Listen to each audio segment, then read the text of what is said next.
Hi friends, welcome to Aadu's kitchen. ಇವತ್ತಿನ ವಿಡಿಯೋದಲ್ಲಿ methi chicken ಮಸಾಲಾನ ಹೇಗೆ ಮಾಡೋದು ಅಂತ ನೋಡೋಣ. ಅದಕ್ಕಿಂತ ಮುಂಚೆ ನಮ್ಮ ಚಾನಲ್ಗೆ ಸಬ್ಸ್ಕ್ರೈಬ್ ಮಾಡಿರೋರು ಎಲ್ರಿಗೂ ಥ್ಯಾಂಕ್ಸ್. ಸಬ್ಸ್ಕ್ರೈಬ್ ಮಾಡದೆ ನೋಡ್ತಾ ಇದ್ದರೆ ಈಗಲೇ ಸಬ್ಸ್ಕ್ರೈಬ್ ಮಾಡ್ಕೊಳ್ಳಿ. ಮೇಥಿ ಚಿಕನ್ ಮಸಾಲಕ್ಕೆ ಬೇಕಾದ ಇಂಗ್ರೀಡಿಯೆಂಟ್ಸ್, ನಾನು ಇಲ್ಲಿ 1 kg ಚಿಕನ್ನ ತೊಗೊಂಡಿದ್ದೀನಿ. 4 ಈರುಳ್ಳಿ ತೊಗೊಂಡಿದ್ದೀನಿ, 2 ಟೊಮೊಟೊ, ಪುದೀನ ಸೊಪ್ಪು, ಕೊತ್ತಂಬರಿ ಸೊಪ್ಪು ಮತ್ತು ಮೆಂತ್ಯ ಸೊಪ್ಪನ್ನು ತೊಗೊಂಡಿದ್ದೀನಿ. ಇದು ಮೇಥಿ ಮಸಾಲ ಆಗಿರೋದ್ರಿಂದ ಮೆಂತ್ಯ ಸೊಪ್ಪನ್ನು ಸ್ವಲ್ಪ ಜಾಸ್ತಿ ತೊಗೊಂಡಿದ್ದೀನಿ. 2 ಸ್ಪೂನ್ ಶುಂಠಿ ಬೆಳ್ಳುಳ್ಳಿ paste, 1 spoon garam masala, 1/2 spoon ಅರಿಶಿನ ಪುಡಿ, 2 ಸ್ಪೂನ್ ಧನಿಯಾ ಪುಡಿ, 2 ಸ್ಪೂನ್ ಚಿಲ್ಲಿ ಪೌಡರ್, 4ರಿಂದ 5 ಸ್ಪೂನ್ ಮೊಸರನ್ನ ತೊಗೊಂಡಿದ್ದೀನಿ. ಫಸ್ಟಿಗೆ ಚಿಕನ್ನ ಮ್ಯಾರಿನೇಟ್ ಮಾಡ್ಕೊಳ್ಳೋಣ. ಮ್ಯಾರಿನೇಟ್ ಮಾಡ್ಕೊಳ್ಳೋಕ್ಕೆ ಮೊಸರನ್ನ ಹಾಕ್ಕೊಳ್ಳೋಣ. ಇದು 3ರಿಂದ 4 ಸ್ಪೂನಷ್ಟು ಮೊಸರಿದೆ. 1 ಸ್ಪೂನ್ ಶುಂಠಿ ಬೆಳ್ಳುಳ್ಳಿ ಪೇಸ್ಟು, 1 ಸ್ಪೂನ್ ಧನಿಯಾ ಪುಡಿ, 1 ಸ್ಪೂನಷ್ಟು ಚಿಲ್ಲಿ ಪೌಡರ್.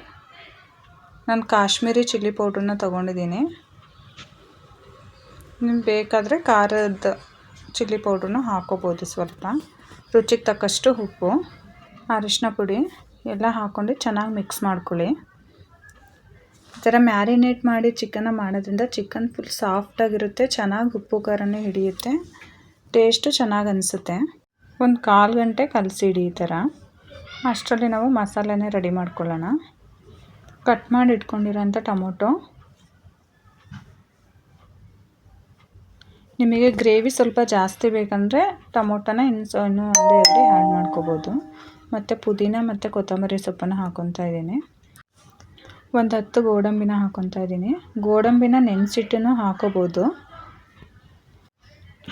ನೈಸಿಗೆ ರುಬ್ಕೊಳ್ಳಿ, ಮಸಾಲೆ ತರಿಯಾಗಿರಬಾರ್ದು. ಒಗ್ಗರಣೆ ಹಾಕ್ಕೊಳ್ಳೋಣ. ಇವಾಗ ನೀವು ಯಾವ ಪಾತ್ರೆಯಲ್ಲಿ ಗ್ರೇವಿ ಮಾಡ್ತೀರಾ ಅದೇ ಪಾತ್ರೆನ ಹಿಡಿ. 1 ಸ್ಪೂನ್ ಆಯಿಲ್ ಹಾಕ್ಕೊತಾ ಇದ್ದೀನಿ.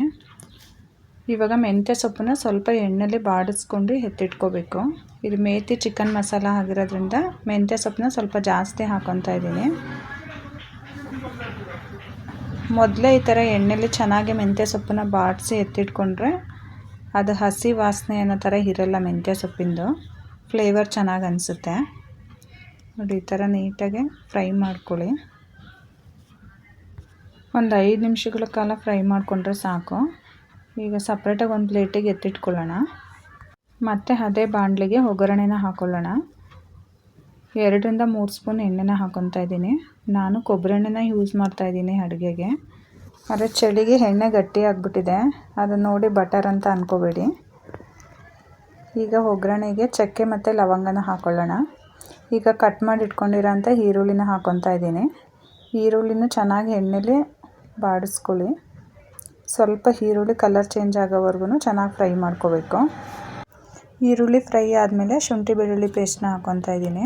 ಇಲ್ಲೂ 1 ಸ್ಪೂನ್ ಶುಂಠಿ ಬೆಳ್ಳುಳ್ಳಿ ಪೇಸ್ಟನ್ನ ಹಾಕ್ಕೊತಾ ಇದ್ದೀನಿ. ನಾವು ಮ್ಯಾರಿನೇಟ್ ಮಾಡೋಕ್ಕೆ 1 ಸ್ಪೂನ್ ಶುಂಠಿ ಬೆಳ್ಳುಳ್ಳಿ ಪೇಸ್ಟ್ ಹಾಕ್ಕೊಂಡಿದ್ವಿ, ಹಾಗಾಗಿ ಸ್ವಲ್ಪ ಹಾಕ್ಕೊಂಡ್ರೆ ಸಾಕು.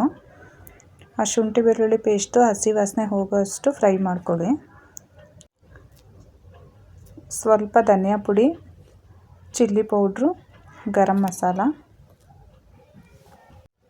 ಹಾಕಿ ಚೆನ್ನಾಗಿ ಫ್ರೈ ಮಾಡ್ಕೊಳ್ಳೋಣ. ನಿಮಗೆ ಖಾರಕ್ಕೆ ಎಷ್ಟು ಬೇಕೋ ಅಷ್ಟು ನೋಡಿ ಹಾಕ್ಕೊಳ್ಳಿ ಚಿಲ್ಲಿ ಪೌಡ್ರು ಎಲ್ಲ. ನಮ್ಮನೆ ಸ್ವಲ್ಪ ಖಾರ ಕಮ್ಮಿ ತಿನ್ನೋದ್ರಿಂದ ನಾನು ಸ್ವಲ್ಪ ಕಡಿಮೆ ಹಾಕ್ತಾಯಿದ್ದೀನಿ. ಅಂದರೆ ಮ್ಯಾರಿನೇಟ್ ಮಾಡೋದಕ್ಕೂ ಚಿಲ್ಲಿ ಪೌಡ್ರೆಲ್ಲ ಹಾಕ್ಕೊಂಡಿದ್ವಿ, ಅದಕ್ಕೆ ಇಲ್ಲಿ ಗ್ರೇವಿನಲ್ಲಿ ಸ್ವಲ್ಪ ಕಡಿಮೆ ಹಾಕ್ತಾಯಿದ್ದೀನಿ. ಈಗ ರುಬ್ಬಿಟ್ಕೊಂಡಿರೋಂಥ ಮಸಾಲೆನ ಹಾಕ್ಕೊಳ್ಳೋಣ. ಇದು ಹಸಿ ವಾಸನೆ ಹೋಗೋವರೆಗೂ ಚೆನ್ನಾಗಿ ಫ್ರೈ ಮಾಡ್ಕೊಳ್ಳಿ. ತಕ್ಷಣ ನೀರು ಹಾಕೋಬೇಡಿ, ಚೆನ್ನಾಗಿ ಎಣ್ಣೆನಲ್ಲೇ ಫ್ರೈ ಮಾಡ್ಕೋಬೇಕು. ಸ್ವಲ್ಪ ಆ ಮಸಾಲೆದು ಹಸಿ ವಾಸನೆ ಎಲ್ಲ ಹೋಗಬೇಕು. ಈ ಥರ ಚೆನ್ನಾಗಿ ಮಿಕ್ಸ್ ಮಾಡ್ಕೊಂಡು ಫ್ರೈ ಮಾಡ್ಕೊಳ್ಳಿ. ಈಗ ರುಚಿಗೆ ತಕ್ಕಷ್ಟು ಉಪ್ಪು ಹಾಕ್ಕೊಳ್ಳೋಣ. ಈ ಥರ ನೋಡಿ ಚೆನ್ನಾಗಿ ಎಣ್ಣೆ ಬಿಡೋ ಥರ ನೀಟಾಗಿ ಫ್ರೈ ಮಾಡ್ಕೋಬೇಕು. ತಕ್ಷಣವೇ ನೀರು ಹಾಕ್ಕೊಂಬಿಟ್ರೆ ಆ ಮಸಾಲೆದು ಹಸಿ ವಾಸನೆ ಎಲ್ಲ ಹಾಗೇ ಇರುತ್ತೆ, ಟೇಸ್ಟೂ ಅಷ್ಟು ಚೆನ್ನಾಗಿ ಅನಿಸಲ್ಲ. ಈಗ ಮ್ಯಾರಿನೇಟ್ ಮಾಡಿ ಇಟ್ಕೊಂಡಿರೋಂಥ ಚಿಕನ್ನ ಹಾಕ್ಕೊಳ್ಳೋಣ.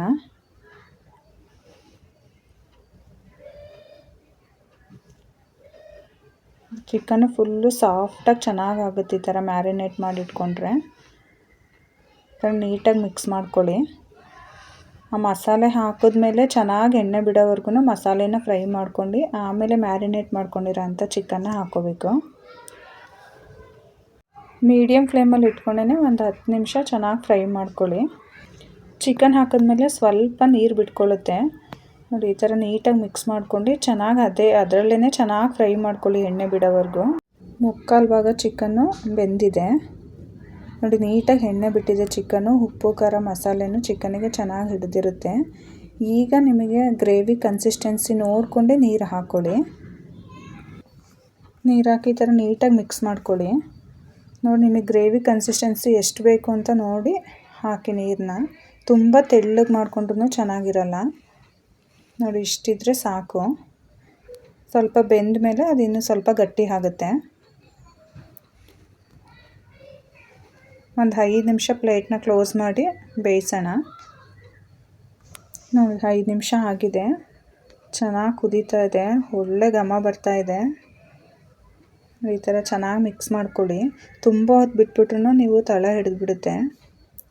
ಅದು ಸ್ಟೀಲ್ ಪಾತ್ರೆಗಳು ಇಟ್ಟಾಗಂತೂ ಬೇಗನೆ ತಳ ಹಿಡ್ಕೊಂಡ್ಬಿಡುತ್ತೆ. ಈ ಥರ ನೀಟಾಗಿ ಮಿಕ್ಸ್ ಮಾಡ್ತಾ ಇರಬೇಕು. ಇನ್ನು ಸ್ವಲ್ಪ ತೆಳ್ಳಗಿದೆ, ಚಿಕನ್ನು ಬೇಯಬೇಕು. ಇನ್ನೊಂದು 5 ನಿಮಿಷ ಇದೇ ಥರ ಮೀಡಿಯಮ್ ಫ್ಲೇಮಲ್ಲಿ ಇಟ್ಕೊಂಡು ಬೇಯಿಸ್ಕೊಂಡ್ರೆ ಸಾಕು. ಯಾವಾಗಲೂ ಒಂದೇ ಥರ ಗ್ರೇವಿಗಳನ್ನ ಮಾಡ್ತಾಯಿದ್ರೂ ತಿನ್ನೋರ್ಗೂ ಬೇಜಾರಾಗುತ್ತೆ ಮನೇಲಿ. ಏನು ಅದೇ ರುಚಿ ಅದೇ ಟೇಸ್ಟೇ ಮಾಡ್ತಾರೆ ಅಂತ. ಈ ಥರ ಹೊಸ್ದಾಗಿ ಏನಾರ ಟ್ರೈ ಮಾಡಿದಾಗ ಖುಷಿ ಆಗುತ್ತೆ.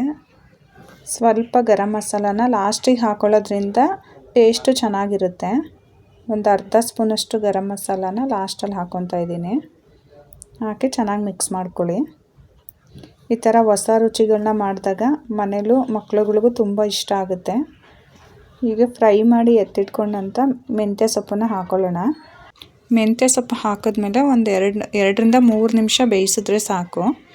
ಆಲ್ರೆಡಿ ನಾವು ಮುಂಚೆನೇ ಫ್ರೈ ಮಾಡಿ ಇಟ್ಕೊಂಡಿರೋದ್ರಿಂದ ತುಂಬ ಹೊತ್ತು ಬೇಯಿಸೋ ಅವಶ್ಯಕತೆ ಏನಿಲ್ಲ ನೋಡಿ. ಗ್ರೇವಿ ಕನ್ಸಿಸ್ಟೆನ್ಸಿ ಕರೆಕ್ಟಾಗಿದೆ ನೋಡಿ. ಇಷ್ಟಿದ್ರೆ ಸಾಕು.